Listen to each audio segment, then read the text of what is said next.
इस वक्त की बड़ी खबर आपको बता रहे हैं। बिहार में सम्राट पुलिस का तगड़ा एक्शन देखने को मिल रहा है। सुल्तानगंज में ईओ कृष्णभूषण की हत्या के मामले में पुलिस ने ताबड़तोड़ कार्रवाई की है और एनकाउंटर एक्शन में मास्टरमाइंड को मार गिराया है। इस मामले में ज्यादा अपडेट के साथ मेरे साथ जुड़ रहे हैं मेरे सहयोगी हर्ष भारद्वाज जी। सर, सबसे पहले बात करते हैं एनकाउंटर एक्शन। जिस तरीके से लगातार कार्रवाइयां देखने को मिल रही है और ये बड़ी कार्रवाई देखी गई है क्योंकि एक अधिकारी का हत्या कर दी गई थी, उसके बाद पुलिस ने एनकाउंटर की तर्ज पर इसको मार गिराया है। तो क्या कुछ चल रहा है बिहार के अंदर? सबसे पहले ये तस्वीर हम अपने दर्शकों को दिखाते हैं कि किस तरीके से ईओ के दफ्तर में उसको आकर गोली मारी गई थी। और यही वो तस्वीर है जो सीसीटीवी कैमरा पुलिस ने दिखाया था कि कैसे ईओ के दफ्तर में खूनी खेल होता है। उसके बाद पुलिस लगातार रामधनी यादव को पकड़ने की कोशिश कर रही थी, लेकिन आप देखेंगे कि दिन दहाड़े ये हत्या होती है। लेकिन रामधनी जो यादव था, वो कहा जाता है कि लालू यादव की सरकार में खासतौर पर कार्यकर्ता भी रहा आरजेडी का, लेकिन अभी इस बात की पुष्टि नहीं हो पाई है, आधिकारिक पुष्टि तो नहीं है। लेकिन हाँ, इतनी जरूर खबर है और ये तब से ही दबंग काफी अपने इलाके में माना जाता था। और ईओ के जब वो दफ्तर पहुंचा तो सीधे उसने पहले झड़प की ईओ से, फिर उसे गोली मार दी। लेकिन शायद रामधनी यादव को ये पता नहीं था कि सम्राट चौधरी की अब सरकार है और अगर ऐसे झड़प होगी, ऐसे गोली मारी जाएगी तो आपका भी एनकाउंटर कर दिया जाएगा। और ठीक वैसा ही हुआ क्योंकि सम्राट चौधरी ने एक दिन पहले ही बताया था, जब वो मुंगेर गए थे, तारापुर गए थे, कि ऐसे अपराधियों को हम बख्शेंगे नहीं। और अगले ही दिन यानी आज सुबह सुबह हमने देखा कि किस तरीके से रामधनी यादव का एनकाउंटर हो गया। उसके पेट में गोली लगी, हालांकि पैर में उसके गोली लगनी थी, लेकिन जब वो फायरिंग कर रहा था पुलिस वालों पे तो आत्मरक्षा में पुलिस वालों ने उस पर गोलियां चलाई, पेट में गोली लगी। जब वो अस्पताल उसे ले जाया जा रहा था, अस्पताल ले जाने के बाद डॉक्टरों ने उसे मृत घोषित कर दिया। यानी ये सम्राट चौधरी ने रामधनी यादव को यमलोक पहुंचाने का काम कर दिया है।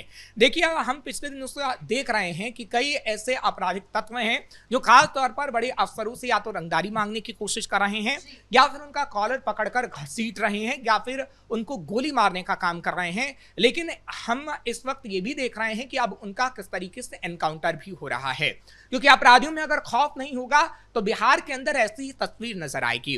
और सम्राट चौधरी ने क्लियर मैसेज दिया है कि अपराधियों के अंदर खौफ पैदा करना हमारा काम है और अपराधी बिहार को छोड़कर चला जाए। यानी ठीक उत्तर प्रदेश जैसा मैसेज जैसे योगी आदित्यनाथ की तरफ से कहा गया था कि या तो अपराधी छोड़कर चले जाएं उत्तर प्रदेश से, या तो उनका एनकाउंटर हम कर देंगे, हम लोग पहुंचा दिया जाएगा। और ठीक सम्राट चौधरी की बातें भी तारापुर और मुंगेर में ऐसी ही थी और अब एनकाउंटर एक्शन हमें देखने को मिल रहा है।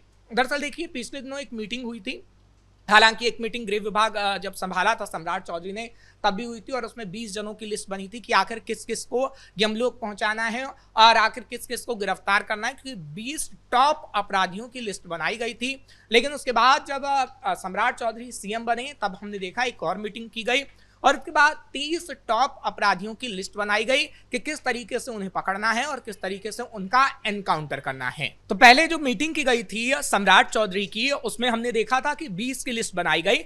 लेकिन सम्राट ने जब सीएम का कार्यभार संभाला उसके बाद जो डीजीपी विनय कुमार के साथ जो मीटिंग हुई है उसमें 30 अपराधियों की लिस्ट बनाई गई थी और आज हम उस लिस्ट में से एक का एनकाउंटर देख रहे हैं, रामधनी यादव का। और आगे आने वाले समय में अभी और बिहार में एनकाउंटर हो सकते हैं, क्योंकि जो मीटिंग हुई थी और मीटिंग के बाद बाकायदा मीडिया के सामने डीजीपी विनय कुमार की तरफ से इस बाबत जानकारी भी दी गई और सम्राट चौधरी ने तो तारापुर और मुंगेर में ये बात कह डाली थी। बदमाशों के खिलाफ सिर्फ एनकाउंटर की कार्रवाई ही देखने को नहीं मिल रही है, हालांकि बुलडोजर की कार्रवाई भी देखने को मिल रही है, क्योंकि पिछले दिनों कुछ 150 लोगों की लिस्ट बनी है, 150 बदमाशों की लिस्ट बनी है जिन पर उनके घर पर कुर्की का नोटिस लगाया गया है, उनके घर को जब्त करने की बातें कही जा रही है। तो क्या कुछ चल रहा है बदमाशों के खिलाफ जो ये अभियान है, इससे विपक्ष भी परेशान दिखाई दे रहा है? देखिए, यह अभियान कहीं ना कहीं चलाना ही होगा आपको और एक मैसेज बिहार वासियों को देना होगा कि अगर आप बिहार के अंदर हैं, हमारी सरकार में, आप बिहार में सुरक्षित हैं, जो मैसेज कभी लालू प्रसाद यादव नहीं दे पाए हैं। हालांकि नीतीश ने मैसेज तो दिया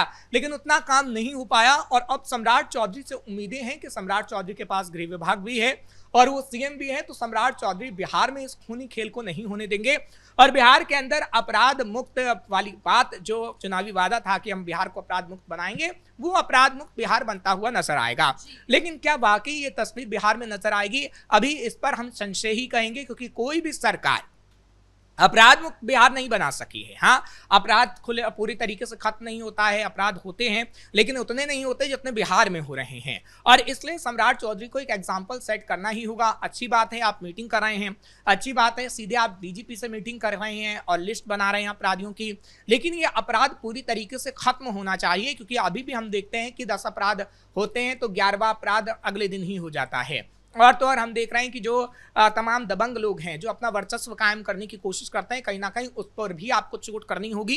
जैसे सिवान के अंदर उसामा ने अपना वर्चस्व दिखाया, और तो और जिस तरीके से वर्चस्व, हमने कल भी एक खबर बताई थी कि किस तरीके से वैशाली के अंदर भी वर्चस्व दिखाने की कोशिश की गई, और राघोपुर में खास तौर पर जो आरजेडी के कार्यकर्ता थे उन्होंने किस तरीके से एक दलित समुदाय के दूल्हे को पीटा भी खास तौर पर, और तो और कई लोगों को डरा के रखा भी हुआ है। खुद आरजेडी के विधायक उसामा साहब को लेकर भी लगातार एफआईआर सामने आ रही है, उन पर भी शिकंजा कसने की बातें कही जा रही है, तो क्या विपक्ष इसीलिए परेशान है, इसीलिए वो कहता है कि हमेशा किसी खास लोगों को टारगेट किया जाता है? देखिए, एनकाउंटर को लेकर सवाल तो उठा रहा है विपक्ष, और तेजस्वी ने तो एनकाउंटर को लेकर विधानसभा में भी सवाल उठा दिए थे और ये कहा गया था कि फर्जी एनकाउंटर हो रहा है। भाई, रामधनी यादव जिसका आज एनकाउंटर हुआ है उसके खिलाफ भी कई मामले दर्ज हैं पुलिस में पहले, और तो और जिसके भी एनकाउंटर हुए हैं 25 से 30 मामले दर्ज हैं, लेकिन वो तेजस्वी यादव को नहीं दिखते। अब क्या तेजस्वी यादव इसलिए एनकाउंटर पर सवाल उठा रहे हैं कि रामधनी के आगे यादव लगा हुआ है? क्या ये सवाल तेजस्वी के लिए इसलिए है कि यादवों का आप एनकाउंटर कर रहे हैं? लेकिन ऐसा नहीं है, जात पात देखकर कोई एनकाउंटर नहीं हो रहा। अपराधी की ना तो कोई जात होती है ना कोई पात होता है, कुछ नहीं होता। अपराधी अपराधी होता है, आतंकवादी आतंकवादी होता है, और उसके सीने पर गोली मारी जानी चाहिए अगर उसने जघन्य अपराध किया है तो कहीं ना कहीं तेजस्वी यादव को ये समझना होगा कि आप अगर एनकाउंटर एक्शन पर सवाल उठाएंगे तो आप खुद ही घिरते नजर आएंगे, क्योंकि अभी भी उनके ट्विटर पर आप जाएंगी और देखेंगे कि जब जब एनकाउंटर को लेकर सवाल खड़े किए गए हैं तो नीचे आप पूरा मैसेज में भरा आपको नजर आएगा कि किस तरीके से तेजस्वी यादव जात पात को बढ़ावा दे रहे हैं। क्योंकि देखिए, आज का जो युवा है वो काफी समझदार है, वो समझता है कि कौन सा राजनेता जात पात की राजनीति कर रहा है और कौन सा राजनेता हमें रोजगार देने की बात कर रहा है और कौन सा राजनेता अपराध मुक्त बिहार बनाने की बात करता है। क्योंकि देखिए, हम बार बार ये कह रहे हैं कि बिहार से अभी भी अपराध नहीं खत्म हुआ, कोई सरकार बिहार से अपराध को नहीं खत्म कर पाई है, लेकिन हाँ, नीतीश के आने के बाद थोड़ी सुरक्षा जरूर महसूस हुई है। क्योंकि हम खुद बिहार गए, वहां से महिलाओं से पूछा गया तो महिलाएं अब ये कहती हैं कि पहले हम 5 बजे से के बाद बाहर नहीं निकल पाते थे, लेकिन अब आराम से 8-9 बजे तक घूम सकते हैं। लेकिन सर, कानून व्यवस्था को लेकर जिस तरीके के अभियान चलाए जा रहे हैं, कितने अहम है आगे चलकर बिहार के विकास के लिए? देखिए, बिहार के विकास के लिए काफी अहम है। महिलाओं की सुरक्षा के लिए कहीं ना कहीं आपको काम करना होगा, क्योंकि बिहार की महिलाओं में उतना ज्ञान है। बिहार की महिलाएं चाहती हैं कि वो अपने बिजनेस को, क्योंकि देखिए अभी क्या होता है कि रात में खास तौर पर अभी भी कई जगह ऐसे बिजनेस चल रहे हैं, दुकानें खुली रहती हैं पॉश एरिया में खास तौर पर, और कई लोग अपना बिजनेस चला भी रहे हैं। महिलाएं भी चाहती हैं कि रात के समय में खास तौर पर उनकी दुकानें खुली रहें और वो ऐसा माहौल कहीं ना कहीं हो कि वो सुरक्षित रहें। क्योंकि पटना में आप अगर जाएंगी तो पटना में आपको ऐसा माहौल मिलेगा, लेकिन गाँव एरिया में जाएंगी तो आपको ऐसा माहौल नहीं मिलेगा। तो हर जगह महिलाओं के लिए ऐसा माहौल रखने के लिए सम्राट चौधरी आखिर क्या करेंगे, ये बड़ा सवाल है। क्योंकि महिलाओं को सबसे ज्यादा सुरक्षित बिहार में करना होगा, क्योंकि महिलाएं इसकी साक्षी रही हैं कि बिहार में वो 5 बजे के बाद पहले नहीं निकल पाती थी, किस तरीके से दबंग लोग उनका हाथ खींचकर गाड़ी में धर लेते थे, या फिर किस तरीके से बिहार के अंदर पकड़वा विवाह की जो एक तस्वीर हमेशा से रही है वो तस्वीर हमने देखी है। तो बिहार की इन तस्वीरों को कहीं ना कहीं सम्राट चौधरी को बदलना होगा। अगर ये तस्वीरें नहीं बदलेंगी तो सम्राट चौधरी आगे आने वाले समय में सीएम की कुर्सी पर नहीं बैठ पाएंगे। लेकिन हाँ, अगर उन्होंने कर दिखाया इस 5 सालों में, तो 2030 में कहीं ना कहीं एक बार फिर से एनडीए की सरकार बनेगी या फिर बीजेपी की सरकार बनेगी। ये तो खैर देखने वाली बात होगी, क्योंकि अभी गठबंधन है। आगे आने वाले समय में क्या होगा, क्योंकि अभी से ही हम देख रहे हैं कि गठबंधन है, तब भी बीजेपी का मुख्यमंत्री इस वक्त है बिहार के अंदर। और सम्राट चौधरी को जो इनाम दिया गया है, कहीं ना कहीं सम्राट चौधरी को काम करना होगा बिहार वासियों के लिए। तो एजेंडा सम्राट चौधरी को अभी से बनाना होगा, क्योंकि अभी तो सिर्फ देखिए बिहार का जब उन्होंने शपथ लिया है तो 4 से 5 दिन हुए हैं।